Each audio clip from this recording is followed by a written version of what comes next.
işini şimdi bırak, seslerini. Bu en canımız en önemli. Filolog öğrendiniz, ileriki antik dünyanın sivilizasyalarını araştırdınız. Şumer, Het, Akkad dillerini, yazılarını çözüyorsunuz. Şimdiki vakitte yok önce biz kapanalım kendi kültürümüze. için şimdi teknoloji vakti. İnternet olmasın Gagavuzya'da. Da kimse başka bir şey görmesin, başka kağıt okumasın. Sadece Gagavuzca, ancak o zaman kapanacağız. Biz sekta değiliz ki. için oynayacağım rol bir skeptik baba olacağım. Ben şey söyleyeceğim, neden sadece Rusçayla uşağın iletsin. Sadece Moldanca. O unuttuysa ana dilini, o yarın anasını babasını da unutacak. Sınıştık kuşaklarını yüzsüz bırakın. Ah. Çirkin. Laf ama. Çirkin ama öyle. Ama ona da Ama sınışı. öyle. Doktor birkaç üniversite bitirmiş, çağrıcı dükkana işleyin. Çok gördüm öyle. Hiçbirinden laf etmedim. Burası sakınardım, zira haberim yok. Ben yok olayım. Da sizinle başlayacağız. Gagavuz karıları, Türkiye'de işleyen karılar.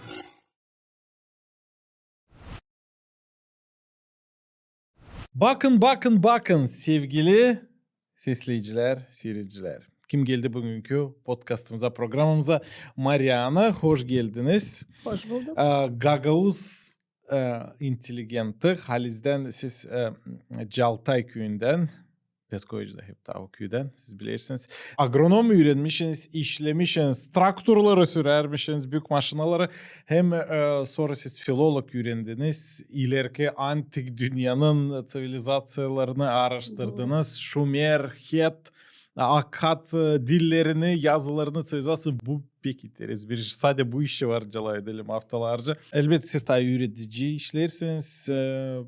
Rusça öğretirsiniz, Türkçe öğretirsiniz. Hem şkolada da online'da. Hoş geldiniz. Doğru mu anlattım? Doğru, Size belki bir şey doğru. kaçırdım. Bir şey kaçırmadınız. Çok söylediniz. Siz de öğretirsiniz. Gagavuzcayı da, Türkçeyi de öğrendiniz. Öğrenerek Türkiye'de. Bizim Gagavuz dilimiz, onu koruma değil. Kültürümüzü de lazım koruyalım. Ayrı mı ya da beraber mı giderler? Kültürü hem dilde sizince. Yok önce ayıralım biz onları. Beraber. Sadece beraber. Yani biz kültürümüzü unutarsak dili de yaşatmayacağız. Dili de unutarsak kültürümüzü de yaşatamayacağız. Yani bizim eskiden kalan gelenekler, tradisiyalar, onlar dile bağlı. Var öyle laflar. Hani sadece bir lafla varınca, yani sadece Gagavuzca'da o lafla varınca o tradisiyi anlatma, söyleme. Başka halklarda yok o. Sadece bizde var. Hederles. Türk halklarında var hederles. Yani Türklerde de var.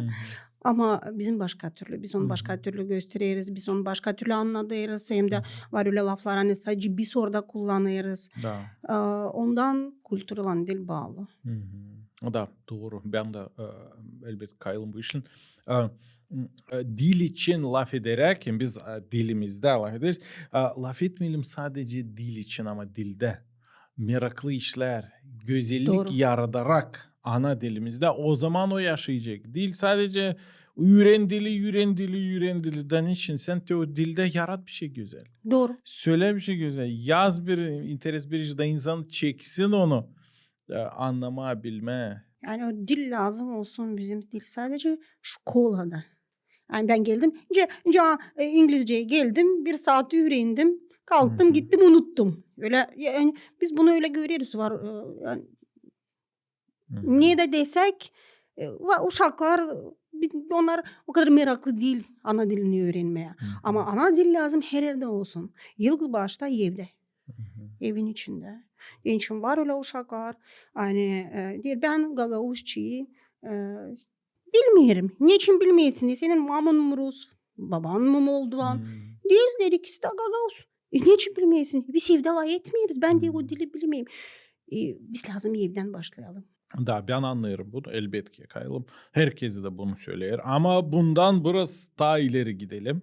Orada başlangıç. Da bundan başlar ama bunda bitmiyor logikamız.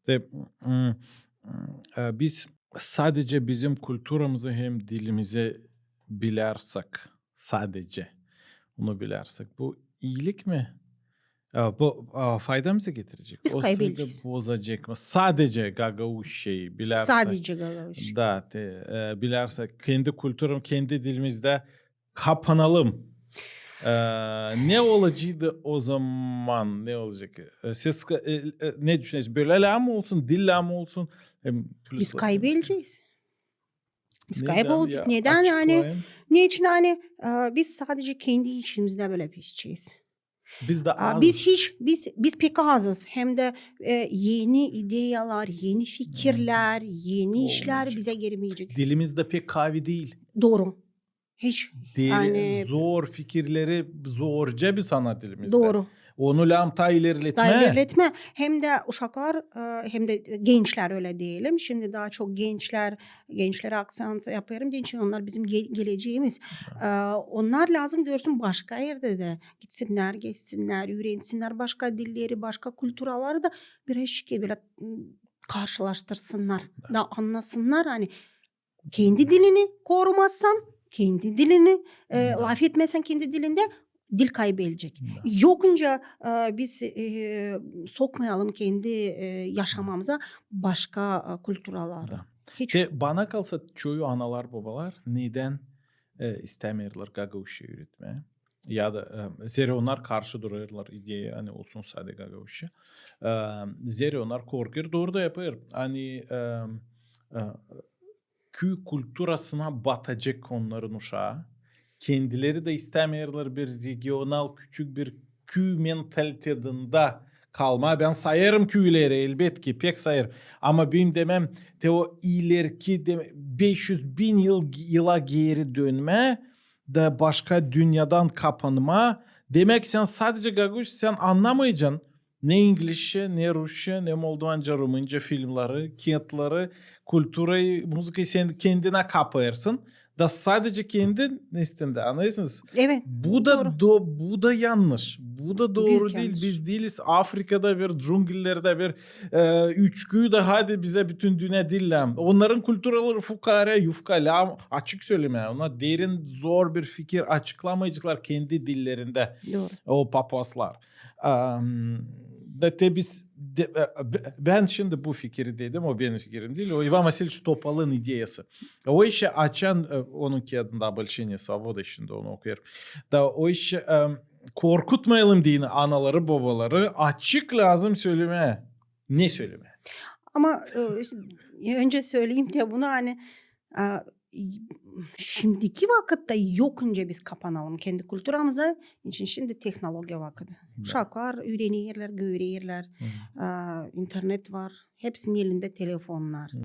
Onlar yok biz kapanmak için lazım o zaman internet olmasın Gagavuzya'da. Da kimse başka bir şey görmesin, başka kağıt okumasın. Sadece Gagavuzca. Ancak o zaman kapanacağız.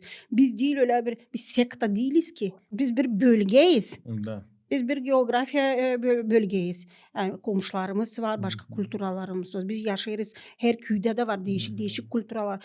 Bizim Caltay'da Çingenesi de var. Da. Moldovan da var. Da. Rus'u da var, Ukraynalısı da var. Nasıl o kültürü görmeyerek mi? Yani Bulgar var. Bulgar da var. O da Doğru, var. Bulgar da var. Yani biz onları sayarız, onların kültürasını işleriz, görürüz. Dün bizde yanlış söyleyeyim. Dün öte gün bizde oldu Caltay'da festival Народного единства.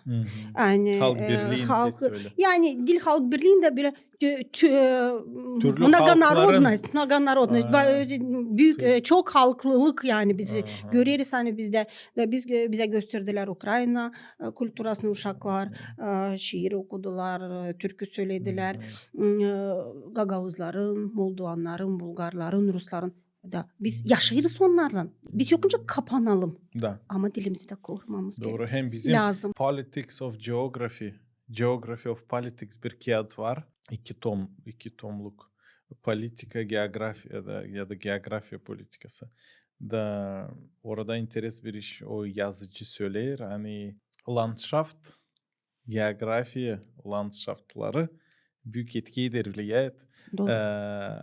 Halklara, külturalara hem dillere. Kafkas'da nerede bayırlar Da sen orada bayırda bir köydeyken da zor yetişme başka köylere.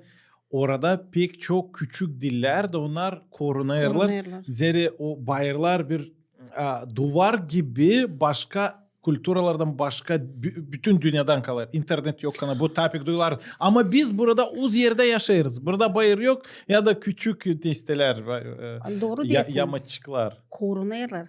Ama zenginleşmeyeler. Ama zenginleşme. Da o işi de biz lazım anlayalım. Ana dilimiz temel ama onda kalmayalım. Doğru. Lazım olsun başka. Moldova'da yaşayırız. Doğru. Başka büyük külturalarla, dillerle, sivilizasyonlarla bağlantımız lazım olsun. Okuyabilirim. Oscar Wilde'ı, Dickens'ı, başka yazıcıları, Chesterton'ı, Clive Lewis'ı.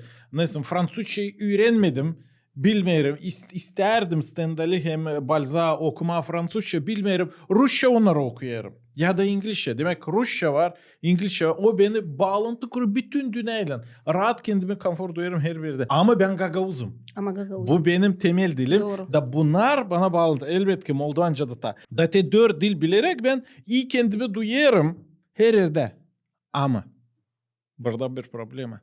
Herkesin varca 4 dil bilsin halkımızda. Herkes benim böyle lingüistikaya yakın fikrim. Ben beğenirim dilleri. Ama bütün halkımız için lingüist mi lazım olsun acaba? Ama bizim Gagauzların başka yok vıhadı. Çaresi yok. Ne için biz yaşarız doğru dediniz Moldova'da. Biz 2 dil otomatik İki dil. biliriz. 2 dil. En azından Gagauzca, ben bilelim. Gagauzca, Romanca. Bir de Rusça bizim geçmişimiz var. Hadi Geçmişimiz ne de var. deseler, news'u da deseler ben bence beğeneyim, geçmişimi bence beğeneyim. Ama Historiydi da. doğru bizim tarihimiz var. Yani o bizim geçmişimizde Rusça var. Şimdi de var her yerde. Yani Gagauzya'da. Da. Yani bizim uşaklar en az 3 dil bilmeli. Lazım bilsinler. En az 3 dil. Devlet dilini, Gagauz dilini Hem tabir büyük dil. hem de Hangisi bağlayacak onu dünya kültürasına? Rusça mı, İngilizce İngilizce mi, mi? Fransızca mı, bilmiyorum, Kitayca mı? birazcık bence Germanca biz mı? lazım uşaklara da anlatalım bunu. Biz de anlayalım ki ben kendimden örnek vereceğim. Ben vakitinde şkolada öğrenirdim Nemeskice, Almanca. Derdim pek mi bana lazım? Ya ben nasıl Germanya'ya mı gideceğim? Ama öyle geldi vakitten ben gittim praktikaya gittim oraya öğrendim. 1 yıla yakın. Ya orada da dediniz ya traktora da bindim maşına da orada buradan sonra açacağım. Gelince açan kolhozlar dağılmış. Yoktu da işleme kendi profesyonda ama ben gittim. Hem lay derdim. Hani öyle o zaman silah uçtılıkı bendiydi. Nadежда Stepanovna Petkoviç sağ olsun. Hani bana o zaman kafama soktu bu dili. Sonra da öğrenirken de gene vardı silah uçtılığı öğreticimiz. Bana nasıl verdi o? Yabancı dil bize nasıl verir? Başka bir dil. Bize verir, bizim sınırlarımızı açır. Açır. Ben bence çok yerlere gideyim. Benim daha çok arkadaşım olabilir. Ben daha çok kağıt okuyabilirim. Ben daha çok insanlarla olay edebilirim. Sen kurtularsın o sekta mentalitetinden. Doğru. Sadece biz doğruyuz. Sadece bizim köy, sadece bizim halk, Öyle bizim yokunca halk. olsun. Bu yanlış. Bu artık birazcık gidiyor nasyonalizme. Da. Burada patriotizm, nasyonalizm Da, var farklı. var, Patriotizm da. sever kendi halkını. Biz lazım Ben de patriot olalım. Doğru. Nasyonalist başkasını kabul etler, başkasına karşı gider. Başkasını kabul etmiyor. Kabul etmiyor kendi halkını kaldırarak. Doğru. Bu burada bir fark Da, orada. da. En ekstrem tarafı da şovinizm da var. O daha da çirkin. Neden bu temayı açtım? Bu pek önemli. Anlayalım da açık olalım dünyaya. Temelimiz olsun Gagauz ama anlayalım ki pek önemli açık olalım. Kapanmayalım kendi kendimizde. Neden mi? Baş argüment zeri Hristiyanız. Daha çok Gagauzlar. Doğru. Hristiyanlık o pek açık bir inan. Neden başladı Hristiyanlık? İsus Hristos Allah'ın oğlu geldi bu yeryüzüne. Açık oldu insanlara. Sonra Hristiyanlık o teklif ederdi Hristiyan kiliseleri. Hepsi halkları. Ayırmadı. Ayırmadı. Karı adamı ayırmadı. Иисус Христос bir türlü davranardı karları adamları. Çıfıdı Yahudi, yazıçnikleri, Grekleri, Urumları ayırmadı onları. Ama toplardı da ilk kiliselerde bu şaşılacak bir işte. Hepsi beraber toplanardılar da inanarlar İisus Hristosa. Demek sonra da kulları, Rabı. Kulları hem kulların sahibilerini de ayırmardı. Toplardı doğru. onları beraber. Bu hiçbir yerde buna benzeyen bir toplantı yoktu. Bu işi birleştirmek işini sevgi temelinde. Doğru. Birleştirmek için bu Hristiyanın ruhunda, temelinde, canında var. Da biz halis Hristiyansa ki biz nasyonalist olmayacağız. Olamayacağız. Halis içten Biblia'yı okuyan, inanan halis Hristo'da dil kullanan, kendi işlerine dini koparan, oradan bir yer buradan bir yer manipüler eden Biblia, ama halisden açık inanan ona insan o olmayacak, nasıl o açık olacak. Elbet ki o kendi dilini koruyacak ama başkasını da sayacak, sevecek. Bakılsa tip böyle Gagavuz ol, Hristiyan ol da bu sana verecek doğru bakış başka halklara da. Doğru. Siz ne diyeceksiniz buna? Doğru, yani biz istersek ilerleme, biz istersek daha zenginleştirmek kendi kültürümüzü, kendi tradisiyalarımızı koruma, açık olmalıyız. Yani şimdi biz Gagavuzlar hiçbir zaman yaşamadık yalnız. Biz hep yaşadık başkasıyla. Ta Balkanlardan. Da. Orada Slavyanların içinde, Bulgarların içinde yaşadık. Da. Sonra buraya gelince göç ettikten sonra türlü komşularımız varmış. Bir taraftan Ukrayna, Romanya, Moldova, Bulgarların bile geldik buraya. O zaman biz istemezsek başka kültürler görme, onları saygı duyma, biz o zaman lazım onlar hepsini hiç onları atfirgat edelim. Biz onları lazım kollayalım kendi köylerimizden, kendi yaşamamızdan. Öyle olmayacak. Ostrava adaya gidersek orada bir orada da artık şimdiki vakitte o da olmayacak. O da olmayacak. Biz öyle bir landşaftta yaşarız. Kendisi priroda önce deme bizi itiri, hani sen bir uz yerde türlü halklar lazım bağlantı kuralım. Hem de bizim yani kültürümüzde de bu var, hani biz Gagavuzlar çok cana yakın insanlar. Biz beğeniriz hepsini. Da. Biz hepsini beğeniriz. Da. Yani öyle eskiden kalmış. Ya göç ederdik. Da. Orta Asya'dan gelmişik. Bulgaristan topraklarına Dobruca'ya yerleşmişik. Biz nasıl gelirken hiç kimseyle karşılaşmadık mı? Hiç kimseyle buluşmadık mı? Hiç kimseden kimseyle hiç kültüra değişikliği yapmadık mı? Yaptık. Yani da kaldık Gagavuz. Kaldık Gagavuz. Doğru. Bir süre inmişik başka insanlara, ben bunu göreyim ki ben çok yerlere de gittim de Gagavuzlarla da orada buluştum da yaşadım da biz hep başkasını beğenerek, severek, başka saygı göstererek insanlara kendi kültürümüzü korumuşuk. Şimdi kaldı sadece bizim dilimizi koruma. Da. Yani kültürümüze, tradisiyalarımıza her yerde saygı var. Bir oyunu yapalım mı? Bir scenka. Siz de isterseniz Gagavuz dilinde Yevda laf etsinler. Doğru dediniz. Ben de şimdi oynayacağım rol bir skeptik baba olacağım. Ben şey söyleyeceğim, neden sadece Rusçayla uşağım öğrensin ya da sadece Moldavca, Rumunca. Siz de koruyun ana dilimizi, hani onu da lazım. İyi mi? Ben şimdi birkaç argüman söyleyeceğim. Ben bilirim bu işler hepsi Gagavuz anaların babaların fikirlerinde, kim evde laf etmiyor Gagavuz. Nereye gidecek Gagavuz'la benim uşağım öğrensin de Rusça'da sonra de gidecek Rusça herede bulacak ucunu. Ne anı gidecek o Gagavuz'la? Bir sürü var ülke. Nerede alay ediyorlar Gagavuzça'ya yakın dilleri. En başta Türkiye, Kazakistan, Türkmenistan, Rusya'da var bir sürü.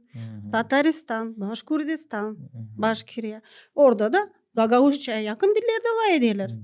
Rahat anlaştık, rahat. Anladım, sağ olun. Ya yazın komentaryalarda bu argüman size kavim geldi. İstemeyim uşağım Gagavuzca öğrensin, Rusça bilsin ya da Moldovanca, Rumunca bilsin. Ziye korkayım hani bizim dilimiz, Gagavuzcamız Türkleşecek. Ben istemiyorum Gagavuzca Türkçe olsun. Olsun bizim Gagavuzcamız. Elbette ki o benzer. Tursiyanın Türkçesine. Ama bizim Gagauşamız olsun da ben beğenmem hani bizim dilimizi Türkçe yapıyorlar. O işi yapsınlar ne istiyorlar. Ben layıkçam uzbata kolay. Ama bizim dillerimiz bir kökten.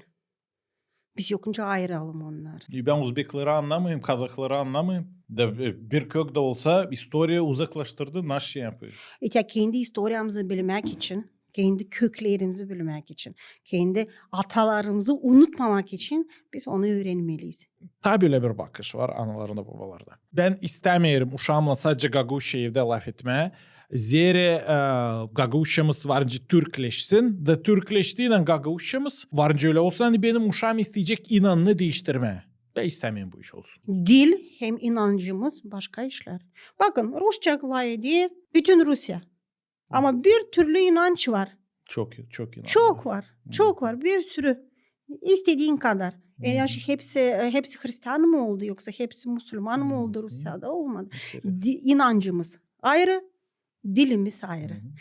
Yani bizim Gagavuzların içinde de var başka başka inançlarda olan yani Müslümanlar da var azıcık ama var. Onlar da var diğer bizim dilimizde. Ya da Yani kendine Hristiyan diyen haliz ateist.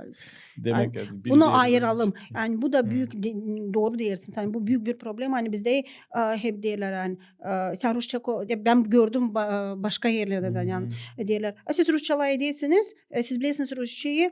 Yani siz ondan Hristiyan oldunuz. Hiçbir bağlantısı yok. Biz Hristiyanız. Biz Hristiyanlığı kabul etmişiz vakitinde de onu inanıyoruz da kabul ettik. Gerçekten de pek inanıyoruz. Da. Peki. Gagavuzlarına inanır. Yani bunlar yani işte bir argument skeptiklerden. İstemeyim zeytliyim uşağımı ta bu Gagavuş yılında, ta bu Moldanca, Rumunca yılında, Rus yılında, İngiliz yılında Brian Rada benim uşağımı öğrensin en kolay bir dili de yetti. O Gagavuşa olmayacak. Rusça olacak adam oldu. Biz şimdi o uşağı böyle sıkarsak ona yaşamasını kolay yaparsak biz ona yosu bilet keseriz yaşamasına. Bir şey yapma sana dil lazım. Biz onunla birazcık zorlayalım. Da dili öğrenme. Ya o ana dilini bilmezse o unuttuysa ana dilini o yarın anasını babasını da unutacak. Ana dil yani lay etmek için sadece. Ana dil biraz kendi geçmişimizi, anamızı, babamızı unutmamak için. Hep de bitki bir skeptik replikası. Dillen bana ne Gagavuşça ne Rumunca. Hep o kadar biraz büyüsün uşak da gidecek buradan. Ne kadar daha çok uşak dil bilecek, daha çok onun kapısı açılacak. Sadece Rusçayı bilirse o sadece Rusya'ya gidebilecek ya da Rusya'da Rusça konuşan ülkelere işte diyelim Kazakistan ya da eski Sovyet vaktinden kalan. Ama Rumencayı bilirse başka ülkeye de gidecek. İtalya'ya varınca gitsin, varınca Rumanya'ya gitsin, öğrenme. Şimdi ondan ne kadar daha çok dil, daha çok kapı açılır. Yani bizim sınırlarımız daha geniş oluyor. Ne güzel. Ben artık geri ilgi avlayarım podcastımızda. Artık skeptik değilim. Stenkamız bitti. Yazın sizin bakışlarınıza. Belki daha var argumentlar skeptiklarda, analarda, babalarda. Neden onlar istemiyor laf etme uşağının. Yazın sizin argumentlarınızı bakalım. Belki başka programı da ben seslendireceğim. Sizin argumentlarınızı barabar düşünelim onlar için. De biz bu türlü laf ettik şimdiye kadar programımızda açık dil probleması için neden analar babalar istemiyorlar evlerinde laf etmeyi. Hem de tabi biz laf ettik. Bir problem hani laf etmiyorlar ana dilimizde. Çoğu ailelerinde. Şimdi en başka problem hani sadece Gagavuşa olarsa. İki two extremes, dve krajnosti. Sadece Gagavuşa bu da yanlış. O da yanlış. Gagavuşasız da yanlış. Yanlış. Şöyle de yanlış. Açıklayayım söylemeye de. Ana babalar ederek Gagavuşa yapmıyor ona sadece Gagavuşa uşağına. O bilecek başka dilleri de burada yokunca yaşayıp da bilmemeye. Rusçayı burada şimdi Gagavuşa bilmem Moldvancayı yavaş yavaş o açık olur. Ama aileden elbet ki bu geliyor. Da ben şükür edeyim anam babamı hani benimle bu dilde laf ederler. Geçelim ta bir temaya. Ben hiçbirine laf etmedim bu tema için. Biraz sakınardım zira haberim yok. Ben yok olayım. Da sizinle başlayacağız karılar için. Karı teması. Gagavuz karıları Turkiyada işleyen karlar çoyu. Biz biliriz bizim kültürümüzde belki bitki zamanlar biraz daha az ama bundan önce 20-25 yıl adamlar daha çok Rusya'ya giderler. Karlar daha çok Turciya böyle vardı. Elbette vardı kim adamlar oraya buraya. Ama genel olarak в общем vardı böyle bir tendensiya da sizin bakışınız ne oluyor hem neden ne var faydası hem ne var probleması bu işlerden biri çoğu karlar işleyip geldiler geri de hiç kimse onlarla bu iş için laf etmedi. Var, ben burada görüyorum. Bu büyük problem. Ben öyle düşünüyorum. Yani. Neden problem? Neden? İlk, Ben ilk, problemi ilk, söylemedim. Ben doğru, dedim ilk temayı büyük sadece. yani bir ilk büyük problemi uşaklar anasız büyür. O bir bakalım buradan gidince ne kalır burada? Uşaklar kalır anasız, o uşaklar büyür anasız. Kime kalır? Dadılan babulara. İhtiyar bir insan artık cevap edemiyor öyle o çocuğu. Hem yani biz deriz her zaman biz deriz para kazanma. Ama o uşağı para o zaman değil. Yani onun silah tarafı da var. Deriz para kazanma, o uşağın ekmeği olsun. O uşağı öğretelim. Ama bir tarafı da prost tarafı da hani uşak kalır sevgisiz. Uzaktan sevgi olmuyor. O bir. Onu Yosuysa artık ki biz sınaştık mı ben bilmiyorum öyle situasya. En prost taraf burada. Sınaştık kuşaklarını yüzsüz bırakma. Çirkin. Çirkin. Laf ama. Çirkin ama öyle. Ama ona da ama sınaşıyoruz. öyle. Ama ben 10 yıl Turciya'daydım. Da kendi işim yani işlemeye başladım orada. Gagavuz Dostluk Kültür ve Dayanışma Derneği'nde. Dayanışma o nedir? Gagavuz. Dayanıklık. Взаимодействие, взаимоподдержка. Поддержка как бы. Взаимоподдержка Gagavuz ve Turkova. Anladım. Ya orada daha çok yani Gagavuz karların daha çok orada. Toplardınız. Söyleyeceğim şimdi. Daha çok onların situasyalarını yani daha kolaylaştırmam. Ne sam ideyasıydı o derneğin. Hani Dernek, organizasyon. Onun o karların orada legalize etme. Çünkü biliyorsunuz hani bizim orada dokumentleri yapma o hani legaline işlemek için şimdi bitki yıllar sadece başladılar. O Türkiye tarafından devlet tarafından yani bir 10 yıl önceden yoktu da o insanlar kaçak işlerdiler orada da dokumentler yoktu, pasportlar bitmiş. Ya o amacıydı. Hem de kültüra tarafı vardı o derneğin. Hani göstermek Gagavuzları Türklere, bizim kültürümüzü, bizim adetlerimizi, bizim tradisyonlarımızı. Ne türlü problem var? Gagavuz karların problemi vardı. Böyle vardı. Şimdi işleyen karların problemaları dokumentler vardı. Hani ama dokument için lazımdı bir sürü kapı açma da yapma. Ve dernek yardım ederdi bu işlere. Yani juristten başvurardık yoksa neyri getireceksin o dokumentleri. Bir de taraf vardı evli olan orada karılara yardım etme. Açan o insan dokumentsiz o orada işler, evlenir. Vardır öyle situasyalar oldu. Gelir insan uşağı gelecek okula. Uşağın dokumentleri yok. Yapılmamış. Genç anasının dokumentleri yok. Pasportları yok. Bu hani korumak için insanları, korumak için hani aldatmasınlar o işlerde paralarını versinler. Ama sonra Türkiye devleti başladı bu vaproslarla, bu sorularla daha çok ilgilenme ve yavaş yavaş daha kültüre döndük. Ama benim en büyük canım acıdı böyle bir var bir taraf, bir iş hani. Şimdi burada bizim karılar neredeyse hepsi alırlar bir profesya, öğrenirler. En az kolej, üniversitet, oraya gidip de evlerde uşak bakıyorlar. Hizmetçi işlerler. Vardı gelerdi kızlar genç. Derdim kızlar hadi yapacağız sizin dokumentlerinizi legalize edeceğiz de siz işleyeceksiniz kendi profesyonunuza göre. Öğreneceksin. Gideceksin üniversitede öğreneceksin. Gideceksin kendi profesyondan işleyeceksin. Sen değilsin hizmet etmeye. Bizim o kafamızda olan o Kompleks. kompleksi, doğru kompleksi lazımdı o vakitler itile çevirmeye. Büyük Şey, iş siz yaparmışsınız o zaman. bilmiyorum büyük mü nice bir taraftan görünüyor ama Hmm. ben de o zaman değildim büyük yaştan hani ben de bir uşağım vardı, Da, adamım vardı, da. gençtim. İsterdim hani bizim ben söyleyeceğim bir örnek öyle. Eskişehir'de bir festival vardı. Biz gittik orada Türk Dünyası Festivali da her yerde bayraklar. Türk dünyasının tüm bayraklar. Türkmenistan, Kazakistan. Bir köşecikte bir Gagavuz bayrağı. Ağladım. O kadar dedim ya biz o kadar küçük müyüz? O kadar az mıyız? O kadar hani orada bir çocuk yani öğrenmiş Eskişehir'de student. Sonra ikinci günü baktım kızlar da geldi. Bizim kızlar da geldi.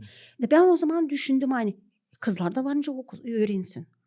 Kızlar da varınca bir profesya kabul etsin. Orada Evet. alsınlar da işlesinler kendi profesyasına göre. Daçan bizim vardır öyle işittim de söylermiş bizim kızlar karılar hani işte ben üniversite bitirdim. Ben öğreticiyim. Ben doktorum. Ben işte injinerim. Orada işverenler, iş sahipler, ev sahipleri demişler. Sen niçin geldin bize? Neden söylemedin? Niçin sen bizde hizmetçilik yapıyorsun?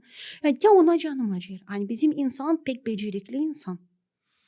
Hem de akıllı okumuş insan. Sen gidersin. Biliyorum. Benim kardeşim Germanya'ya gitti. İşlerdi orada. Stroyka'da. Öğretici Halis kendisi. Teolog hem historia öğreticisi burada şkollarda işlerdi. Sonra kazança gitti de orada işler beraber Polaklarla. Polşa'dan çoğu orada Germanya'da işlerler. Taş taşıyırlar beton işte. O adamlar öğrenmemişler işlerler. İyi kendi ailelerine bakma. Anlarım onları. Açın işittiler hani benim kardeşim öğretici diyor. Sen nasıl burada arıyorsun? Gitsene şkola işleme ne içsin bizimle burada. Demek ki onlar söyler. Polaklar söyler. Değil benim kardeşim. Elbette ki her bir iş iyi. İyi ki insan işler ne de olsa bu iyi yani bizim insan işi. Doğru. Bu işi de yapacak o işi de yapacak. Biz hodul değiliz ben sadece buna göre. Bu iyi bir taraf. Ama umutlanırım hani elbette ki biz migrasyayı durgulamayacağız. Bu proces o insanlar ister oraya gider ama giderek doğru o komplekslarımızı yenseyelim da anlayalım hani biz de insanız da biz varınca ta kendi kendimizi kırmayarak alem tarafında bir şey yapalım onlara diye. Ben de kendimi aklıma getireyim. Doğru da ben de ben student öğrenirdim Rusya'da 5 yıl. İlk 3 yıl zor zamandı. Küçücük bir stipendiyem anam babam burada yollarlar kim kere bir şey sumka poyastan ama zordu. Öğrenirdim kağıt okuma, araştırma, dil neyse. Sonra bir Gagavuz kızı buradan oraya gitti. Nereye ben öğrenirdim? İngilizce gitti urok vermeye. Değil ya sen ne için vermiyorsun o частный урок? De utanayım bilmem. Ben de bilirim İngilizce öğreticiyim. Neyse çevirici. Niçin vermeyiz? Utanayım bilmeyeyim ona bir bilmeyi burada yabancı tarafı. Öyle ben adamım. Güreşerdim. Öğrenerdim. Ama hepsinde bu komple. De bende de o hep vardı. De o kız hep kızın işte. O yardım etti ben çıkayım bu kompleksten de başladım öğretmeye. Ruslara. Sonra başka proje başladım. Bilimle zanaatlanma, statya yazma işte. Demek anladım hani ben ta alt değilim onlardan. Onlar da insan, ben de insan. Doğru. Her biri kendi talantına göre işlesin, kendi işçiliğine, kendi kahve taraflarını göstersin de böyle bol bol yaşayacağız. Aslında değil mi yani Dilan biz yapamayız. Biz doğru değilsin sen. Ya ben kendimden de söyleyeyim. Ben gittim orada işlemeye sonra enstitütte Doğu Diller Enstitüsü'nde İstanbul Üniversitesi'ne bağlı olan dil bir araştırma merkezi. Ne kadar sana yıl verecekler derslerde? 1 euro, 2 euro ama email lazım. Uşak evde var. Giderdim. Ben de başka işe de. Ama vardı hep bir selim hani bir ben yapacağım ki onunla ben isterim, ben beğenirim. Да, Da testiyim onu da söyleme hani de да. o karılara da yani herkes söylerdim sen ben anlamam sen yıl günü işlemeyeceksin doktor buradasın. Hemen seni Elbette. kimse almayacak. Ama bu yola git. Uzun yol. Ama o yoldan Ama git. git o yoldan. Git o yoldan. Başla. İşte dokumentlerini hazırla. Git bir kursa mı? Bir dil kursuna. Var var insanlar dil bizim Gagauzyadan. Gagauzlular hepsi bildiği için Gagauzca daha kolay orada adaptasyon geçtiler daha kolay ama var ya başka yabancılar ben görürdüm 20 yıl yaşamış dili bilmiyor. Siz onlara bakmayın. Öğrenin. Sen öğren. Siz öğrenin dili. Bir dostum dil çoktan Antalya'ya gitmiş. Turciya'da. Kasabada gezinir dükkanlarda bir şey gitmiş almaya. Dükkana var orada Türkiye'de. Yol üstünde duran insan teklif edeysin dükkana. Çağırıcı onlar. Çağırıcı Yani, da. neyse. Çağırıcı bir de o gidiyor karşısından Gagavuz bir insan çağırıyor onu dükkana. Aksanından anlayır hani bizimkilere benziyor. Lafa durdular. Gagavuz bir karısı. Doktor. Doktor. Birkaç üniversite bitirmiş. Çağırıcı dükkana işleyi. Çok gördüm öyle. Eğer siz bizi şimdi seyrederseniz o insan Antalya'daki işler var umut verilmeyin ileri doğru gidin. Bu değil sadece sizde birinizde o problemi. Değil. Ama şimdi daha öyle problemler var. Daha Şimdi bizim gençler biraz daha akıllandılar. Sınırlar açıldı. Artık sadece Rusya, Türkiye değil. Onlar artık Avrupa'ya da gidiyorlar. Daha Avrupa'ya bütün dünyaya açık bakıyorsun. olay. Benim arkadaşlarım Amerika'da yaşıyorlar. Ailece ikisi de Da. Gagavuz.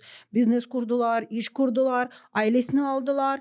Gagavuzca evde alay ediyorlar. Ama İngilizce de Rusça da bilirler. Yani şimdi artık sınır olmadığı için gençler daha akıllandı. Da. Görüyorlar başka kültürler. Artık Ee, daha az bu da. problemler. Da. Ama vakıdında pek canım acardı. Pek canım acardı.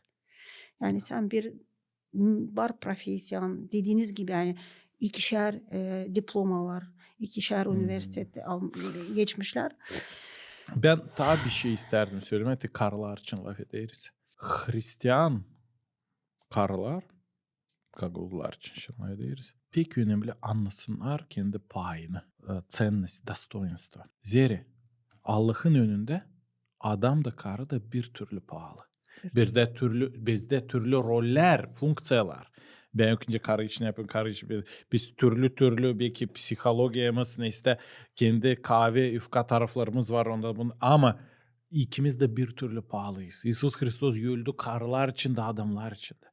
Da ben dün dua ederdim, okuyardım açan Evangeliya'dan. Bu yeri okudum da durgunup şaştım.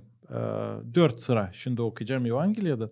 Ne kadar adam İsus saygı gösterir karılara ileriki çiftlerin zamanında. Это Древний Восток. Orada siz doğru anlayın o kültürde adamlar yiyerek karılar oturmadılar onlardan. Doğru. Karı hizmet ederdi de gider. Ataerkili bir sistem. İşinde Asya'da çoğu yerlerde hep öyle karı yemeği koyup gider. Zaten ne yapıyor İsus Hristos? Bakınız. Luka 10. baş 38. sıra. Açan İsus yolda bulunardı. Öğrencilerinin girdiği bir köye. Bir karı adı Marfa kabul etti onu kendi evine. Onun vardı kız kardeşi Maria. Hangisi oturup sahibinin ayakları yanında seslerdi onun sözünü. Bu ilk ne bize... Şimdi sesler okuduk ama o kültüre edini. Bu şaşılacak bir işti. Karı yoktunca otursun adam. Maria gelir oturur da İsus onu kovalamıyor. O bırakır o gelsin da öğrensin ondan. O ilk anlayın sen siz pahalısınız. Hristos siz de hep öylese kendinizi aşağı iltmeyin. Da bundan sonra bakın. Marfa çok çalışardı ki hizmet etsin. İsus'a yaklaşıp dedi. Sahibi senin kasavetin yok. То есть тебе нет дела. Hani kız kardeşim beni bıraktı yalnız hizmet edeyim. Desene ona yardım etsin bana. Sahibi cevap etti ona. Marfa çok işler için sen zahmet hem kahır güdersin. Sadece bir iş lazım sana. Maria seçti iyi tarafını. Hani hiç alınmayacak ondan. Burada da bir enteresan iş var. İki türlü insan. Marfa tipi, Maria tipi. Umberto Eco, İtalya'dan bir araştırıcı, semiotik. Kocaman bir kağıt yazdı. Bu iki türlü insan için. Can insanlar hem iş insanlar. İnsan ki beğeni laf etme, okuma, araştırma, öğrenme. Hem insan ki beğeni elinle bir şey yapma. люди слова и люди дела. O da bu da lam olsun. Var koca halklar, kulturalar, daha çok laf kültürü, daha çok iş kültürası. Demek bu interes bir tema. Kendimize soruş verelim. Biz daha çok Marfa ismi, Maria ismi. Maria gibi daha çok öğrenmeye, seslemeyen beğeniriz. Marfa gibi daha çok işlemeyen beğeniriz. O da bu da doğru. Şimdi Talaviç, sizin bakışınız. Bizim Gagavuz halkımız daha çok Marfa mı, Maria mı? Daha çok Marfa. Marfa, ben de kayılım. Daha çok Marfa. Biz demeyeceğiz hani %100 hani 100% hani Marfa'yız. Var Maria'dan da bizim ama kanımızda. tendensiyi... Ama daha çok Marfa'yız. İşleyeceğiz, yapacağız ama araştırmayacağız, düşünmeyeceğiz. Doğru mu dilim doğru. Yanlış mı dilim yanlış. Biz beceriyiz işleme. Hem çok işleriz. Çok çalışkan bir insan, bir halkız. Ama birazcık ama gene de biz bitki vakitler Maria'dan da başladık daha çok alma. Belki hani açıldı sınırlar. Belki açıldı sınırlar gördük başka yerlerde nasıl yaşar insanlar. Başladık Maria'dan da olma artık. Yani ama gene de Marfa'yı da bırakmıyoruz. Elbette ki o da bu da lazım. Bu iki kız kardeş varmış. Lazar'ın kız kardeşi. İkisi de severmişler sahibi İsus Hristos'u. İkisi de ona hizmet etmeye istermişler. Ama Marfa işlerinden hizmet ederdi. Maria yanında oturup seslermiş onun laflarını. Elbette ki o da bu da lam. İnan da lavda, iş da lam. Ama açan onlar konflikte girerler bence bu olayda. İsus Hristos o zaman prioriteti koydu ki Maria doğru yaparmış.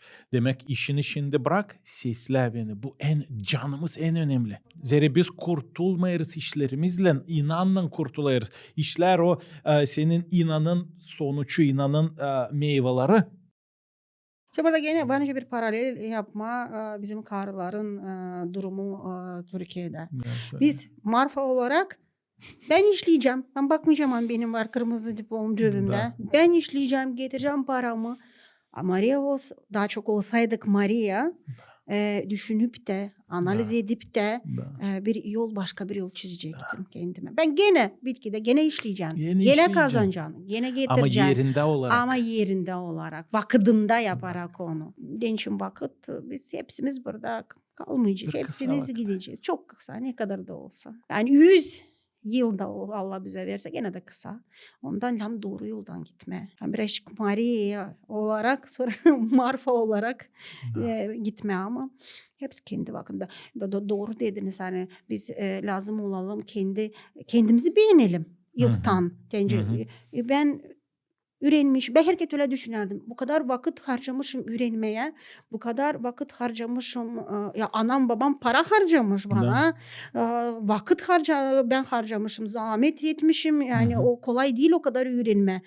Da şimdi bırakayım hepsini boşuna ama gençlere de isteyeyim söylemek. Hiçbir kere kendi yaptıklarınızı boşa getirmeyin. Обесценивать etmeyin yani. O sizin bir yolun parçası. Aldınız mı o yolu gidin. Varsa söyleniz gidin. Yani kendi yaptıklarınızı iyi o diploma dursun. Durmasın. O diploma işlesin. Boşuna demirler. Yıllar sen diploma için işlersin. Diploma sonra sana işler. Lazım. Gömme hepsi kendi. Doğru. Gömme. Kuyu içine gömme doğru. kendi kendine. Ki hepsinin kendi. Ya doğru dersiniz hani. Hepsi yokunca olsun kırmızı diplomalar yokunca hepsi.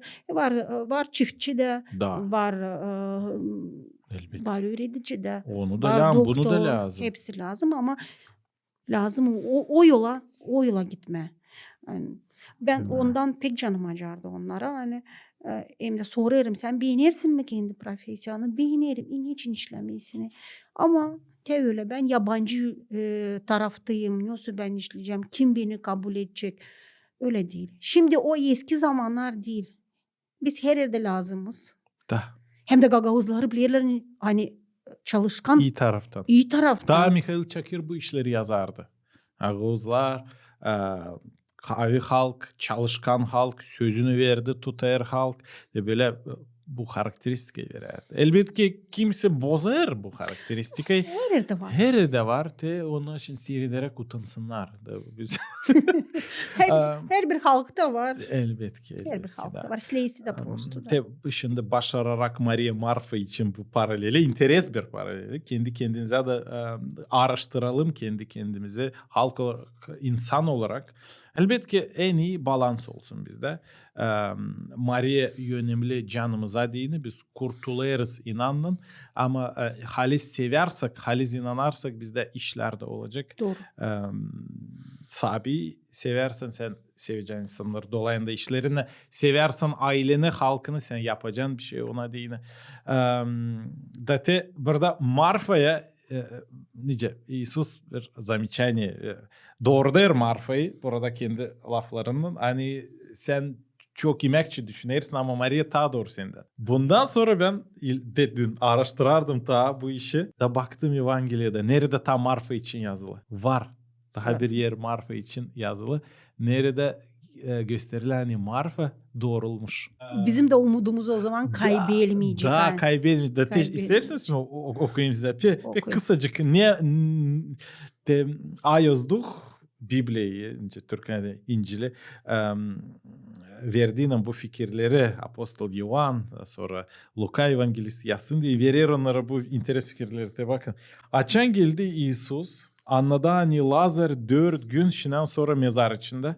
Maria'nın Marfa'nın kardeşi Lazar öldü. Bu historia. Vifanya köyü yakındı Yerusalim kasabasına. Uzaklığı bir 15 stadiye. O yakınmış.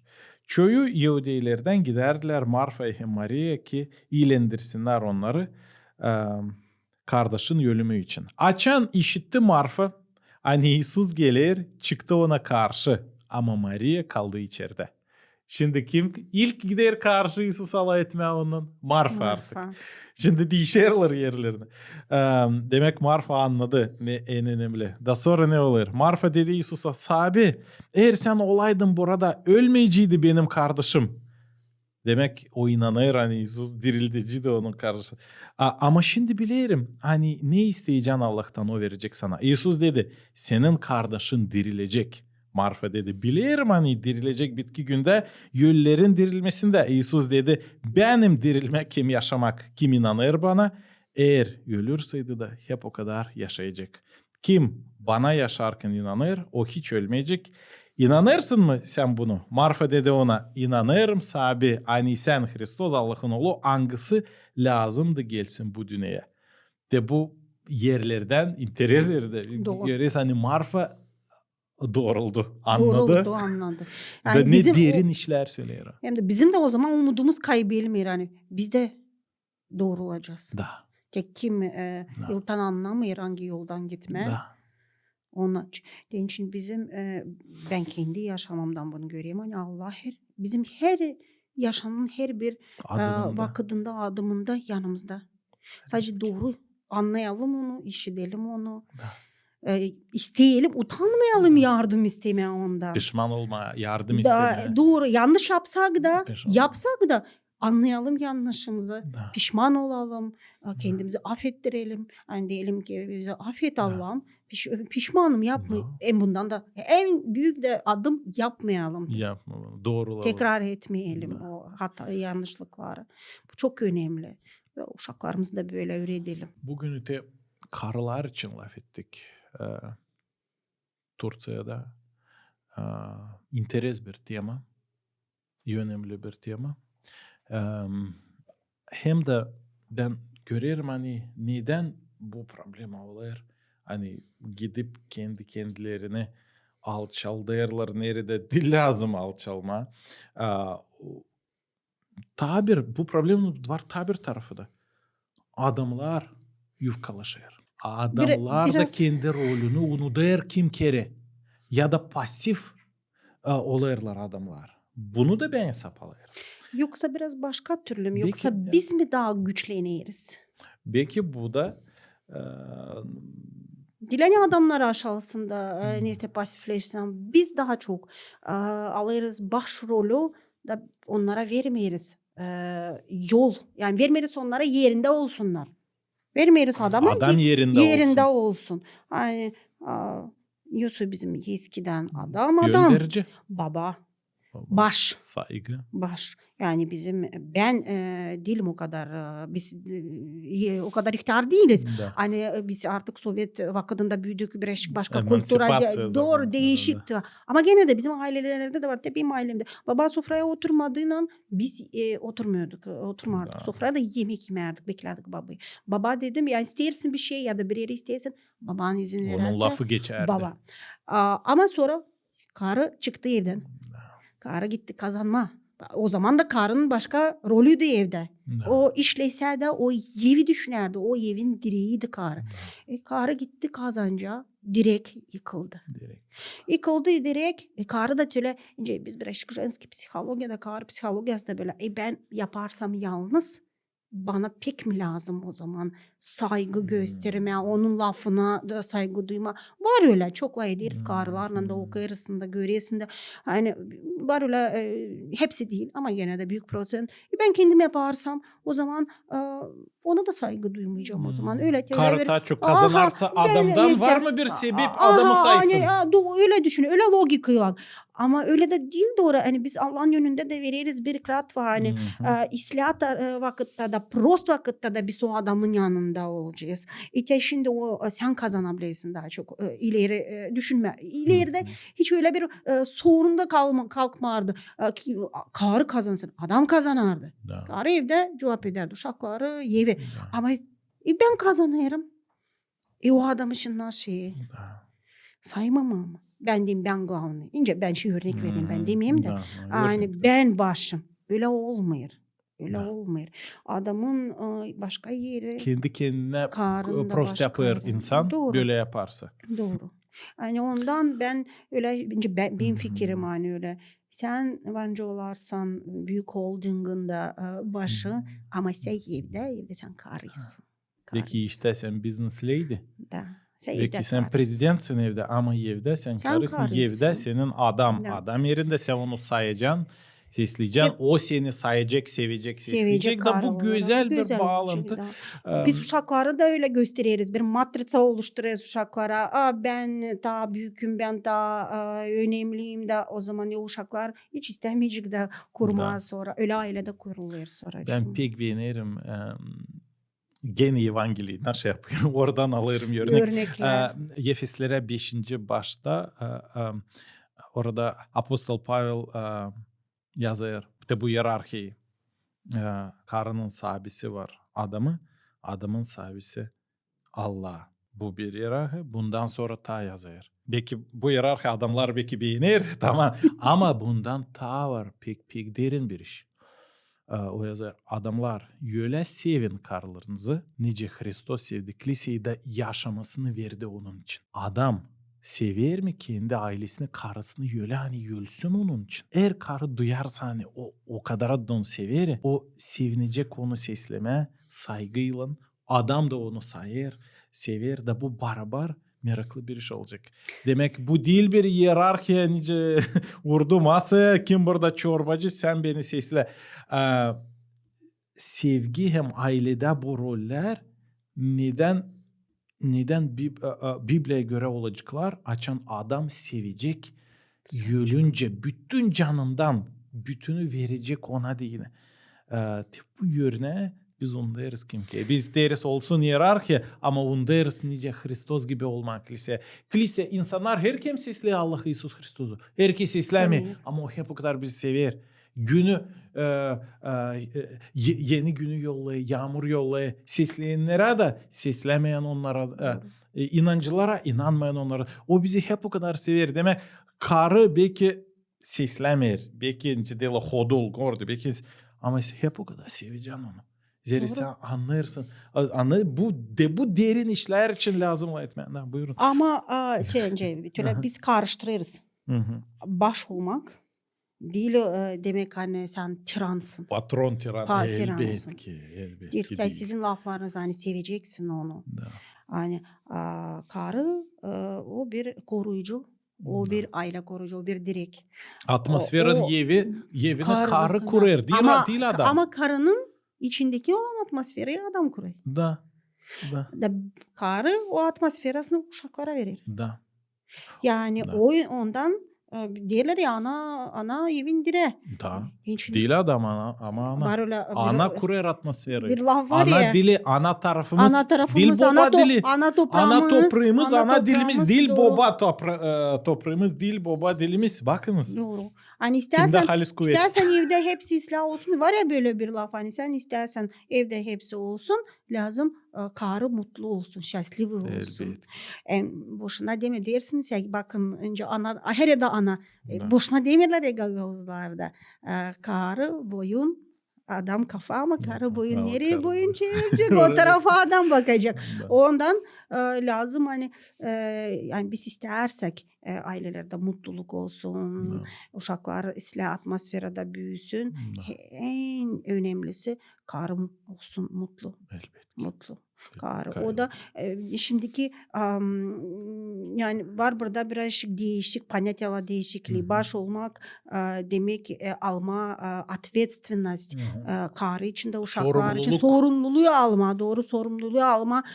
Bütün aile için, karı için de değil sadece yumruğu masaya Da. vurmak ama Problemaları çözme. da çözmek. O en Zorlukları çok. sırtına alma. Yani şimdi bizim karılar neden öyle oldu güçlü? Ya gene döneriz o ne ister. Zira adamlar işini yapmıyor. Ne ister. Ya yandası biraz yapmadılar nece lazım. Kaçtılar problemadan. Kaçtılar, Çözmediler doğru, onu. çözmediler. Karı Alıp kendi. o drakonu kulaklarından yenseme onu o Ya. koçu. Ka- O bu ama kaçtı problemadan. Doğru. Şimdi susacağım, iyi gitsin cigde, şimdi yapmayacağım. Öyle olmuyor. Karı da sıra gelir alsın o ağır yükü, o sorumluluk Doğru. kendi kendisine de karı adam olur. Adam oluruz. Adam daha da oluruz. bu da bank alsa burada adamlarda daha çok kabahat. Ben adamım da ben o işi bu işi Şimdi ben söylerim. Ben duyarım söyleseydim bunları. diyecektiler karı ondan Da. söyler ama siz de söylesiniz doğru orada. Adamlar Adam. verildi, aldı. O zaman için lazım da alınsınlar. Örnek olsunlar. Genç biz Pasif istersek. role gittiler. Biz Bu zor. istersek güzel bir geleceği uşaklarımıza. Uşaklar lazım ananın yanında büyüsünler. Babalar eskiden de öyleydi. Yani bizim Sovyet vakitte de babalarımız giderdi. 6 aya kolhozdan yollanırlardı. Yoktu 3. Ama ana her kere bizim yanımızdaydı. Ana uşakların yanında lazım. Şimdi bakıyoruz. Analar Turciya'da, İtalya'da, Avrupa'da, Rusya'da neredeyse o uşaklar yalnız büyüyor. O nösü pokolenya gelecek. Bize nösü nesil bir gelecek. Elbette ki. Yani bir var uşaklar derler de bana para değil lazımdı. Bana anne lazımdı. Ana lazımdı. Bana olaydı ben her bir Gagavuz kasabasındayım köyünde ana monumentini pametliğini koyacaktım. Gagavuz anasına. Akıllarında tutsunlar onların önemli rolünü. Bu çok önemli. Çünkü ana bıraktı yani hadi deriz için de uşaklara prost. Hani analar giderler. Ya bir düşünün ben bir ana olarak ben hiçbir zaman Allah'a şükürler Allah bana öyle bir yaşamak verdi. Hani hiç olmadı öyle ben uşaklarımı bırakayım da gideyim. Uşaklar hep benim yanımda doğru. De, aileniz mutlu. Uşaklar biz mutluyuz. Yani siz uşaklar mutlu. Ama ben düşüneyim ben bir ana olarak uşağımı bırakıp da gideyim. Çok zor. Pek zor. Elbette. O anaların içindeki yangını hiç hiç kimseye vermesin. Ama burada bir iş daha var önce ekleyeyim. Ben sayayım ana o lazım her zaman uşaklar adam da lazım olsun. Belki kısa zamana gidecek ama kısa zaman olsun. Sürtmesin çok zaman pek sık olmasın onun gitmeleri olsun. Baba da olsun ailesinden uşaklarına örnek, çocuklara örnek. Uşak bakarak babasına örnek alır bütün yaşamasına da. Ta çoğu kim hırsız olur, kim kapan yapar, kim zakona karşı gider insanlar kapanlarda. Ta çoğunda kaç var statistikalar 70-90% ya babasız büyümüş ya da babasız hem anasız büyümüşler o insanlar. Demek ki zeri yokmuş bir örnek, yokmuş bir sevgi hem iyi kuvvet duysun. Kuvvet yanında ama o kuvvet iyi kuvvet. İyilik veren sıcak bir kuvvet o baba kuvveti. Eğer bu iyi sıcak kuvvet yoksa yanında pozitif kuvvet, baba kuvveti, o zaman o bulacak kuvvet.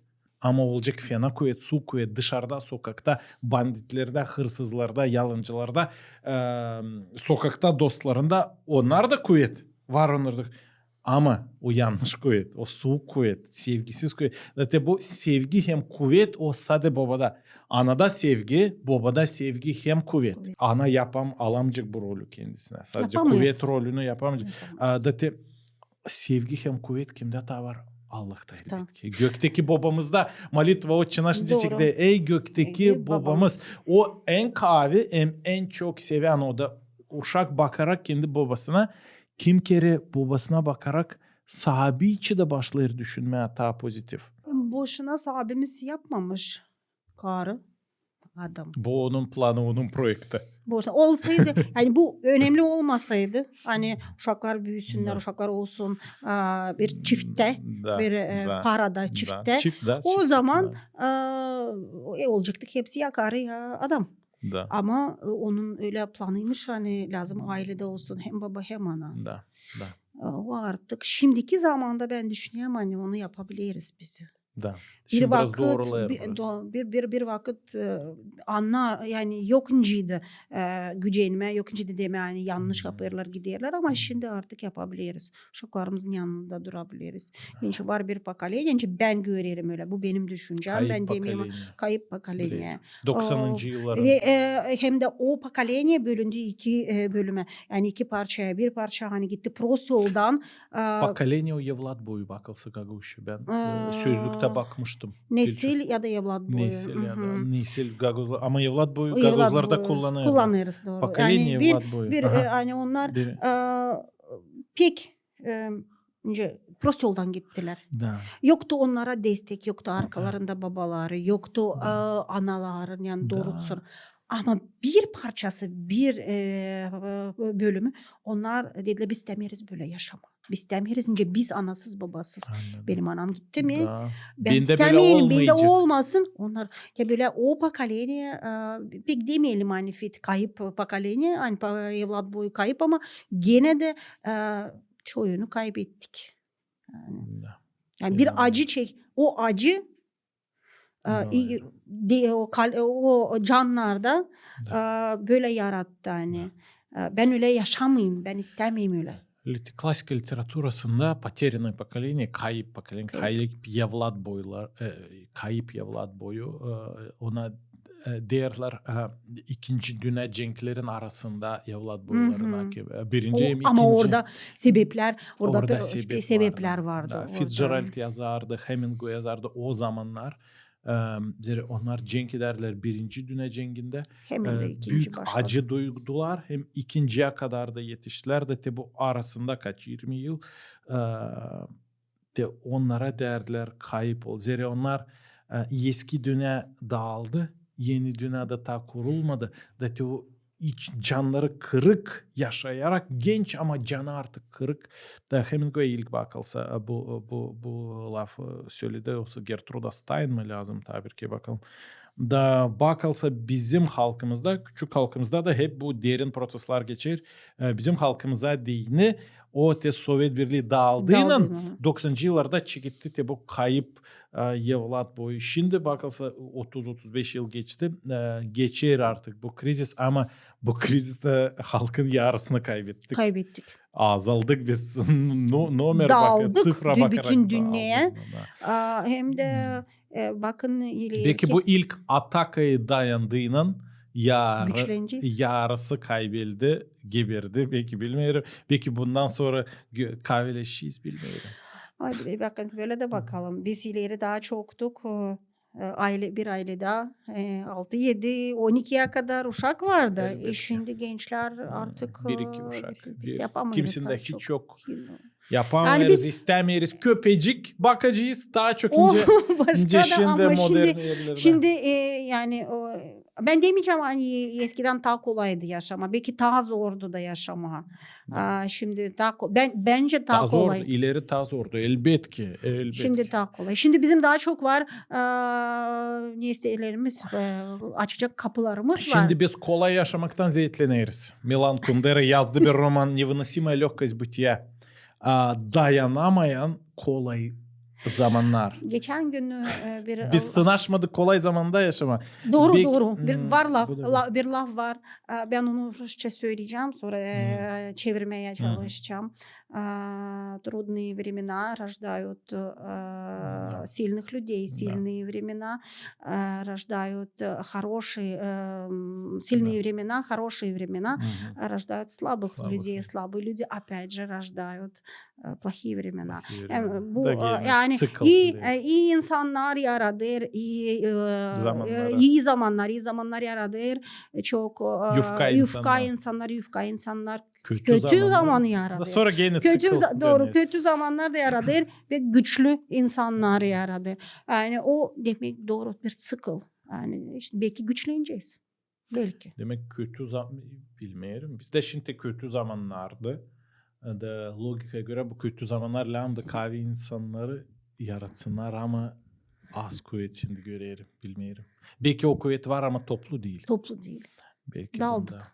bunda problem var. Her yerde. Sevgili seyrediciler, hem Mariana, bu zamanımız pek çabuk geçti. Biz bugünü programımızda laf ettik derin hem değil kolay işler için. Ama gene de laf ettik. Zeri bu laboratuvarya. Biz denemedik sizi üretmeye. Nice yapın böyle de biz şimdi sizi üretecek. Yok. Biz paylaşardık, sofraya koyardık bu fikirleri. Bu tombarla görüyorsun sofra. Ama modern biraz daha balaban. Bu fikirleri de beraber arardık doğruluğu. Yardım isterdik Evangeliyadan. Bizim dedelerimizin historiasından, bizim opıtımızdan, Cedi Türkler tecrübemizden. Biz bugün laf ettik aile için, laf ettik ana dilimiz için ailede, biz laf ettik ne olacak eğer biz sadece ana dilimizde laf edersek, başka kültürlerden koparlanarsa. Biz bugün laf ettik karılar için Türkiye'de hem açan karıların hem adamların arasında yok anlamak hem sevgi ne olur hem ne kadar bu kötü hem zor bütün aileye değil hem bütün halka değil. Demek dil, aile hem kültüre hem İnanç. din, aile, kültüre hem inan için biz bugün laf ettik. Biz her kere aşağı yukarı hep bu temalara laf ederiz ama başka perspektivadan bugün laf ettik. Biraz başka temaları açıkladık. Daha ufak temalar bu büyük temaların içinde baktık. Sağ ol Mariana ki geldin podcastımıza. Belki bitkide istersin bir şey paylaşarsın. Siz de sağ olun sen çağırdınız. 10 yıl Türkiye'de bulunarak ben hep sağıştık Gagavuzların adını güzel yani bizi tanısınlar başka türlü. Da. Bizi hep tanısınlar iyi taraftan yani bizim kültürümüz de var, bizim tradisiyalarımız var, bizim geçmişimiz var. Biz de unutmayalım. İsteyim söylemeyi unutmayın geçmişini. Hiç değil lazım unutma. Silah da olsa, proz da olsa biz geçmişimizi hiç unutmamalıyız. Ama biz o geçmişte yaptığımız hataları, prozları düşünüp de yanlışlıkları biz lazım doğrulup da kendi yolumuzu çizelim. Bir öğretici olarak da öğretin uşaklarınızı ana dilini. Layık edin uşaklarla ana dilini. Demeyin hani o bize dilim lazım. Gençin ben öyle sayayım. Bu benim düşüncem. Hani ana dilini bilmeyen uşak yarın anasını babasını da bilmeyecek. Her yerde biz başlayırız ana dilimizden. Biz kültürümüzü, bizim tradisiyalarımızı, ana toprağımıza sevgimizi ana dilimizden gösterelim. O ilk adım. Şen insan sayacak ana dilini. Ama açık da olun. Açık olun dünyaya. Açık olun. Süper. Da. Kendinizi koruyun hem dünyaya da açık olun. Doğru. Sağ olunuz ki seslediniz. Yazılın, paylaşın bu videoyu. Başka insanlarla da çok insan baksın, seyretsin, yazılsın, yazın komentari. Kalın sağlıcakla.